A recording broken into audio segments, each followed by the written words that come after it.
In 1970, when General Yahya Khan put all the pressure on East Pakistan as it was then, and refugees started coming to India. I remember the date very well, 28th of April.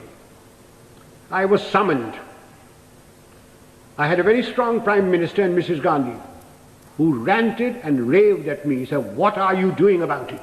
I've got so many refugees. What are you doing about it?" And I said, "Nothing." And she said, "I want you to go in and take action." And I said, "Do you know what that means, Prime Minister?" And she said, "No." I said, "It means war." And she said, "I don't mind if there's war." I'm not ready. I'm not prepared. It is not the right time to go in. The monsoon will break very shortly, and the whole of East Pakistan will be a swamp. I will not be able to operate. The Air Force will not be able to operate.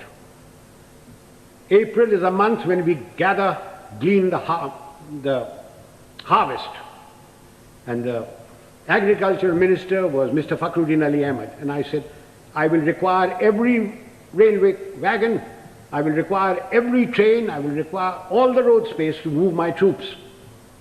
And you will not be able to move your harvest. And then if there is a famine, don't blame me." And I said, the passes in the Himalayas start opening now, the snow melts. And then if the Chinese give us an ultimatum, I will have to fight on two fronts. And then the External Affairs Minister, the Khalsa, Sardar Swaran Singh said, "Do you think China will give ultimatum?" And I said, "You are the foreign minister, you tell me." And then my own minister, Jagjeevan Ram, who couldn't call me Sam, who used to call me Sham. He said, "Sham, maan jao na." I said, "You can manne ki baat hai? I'm telling you what the facts are." And I said, "If you want me to do this, Prime Minister, I guarantee you 100% defeat. Now, Prime Minister, give me your orders." And there was dead silence. And she turned around and said, "The cabinet will meet at 4 o'clock. This happened at 10:30 in the morning. So, as the cabinet ministers walked out, I being the junior most man there, was the last to go, she said, "Chief, will you stay behind?" So I shut the door and I said, "Prime Minister, before you speak, do you wish me to send in my resignation on grounds of health, mental or physical?" I said, "Oh, sit down." He said, "Everything you told me correct?" I said, "It's my job to fight. It's my job to tell you."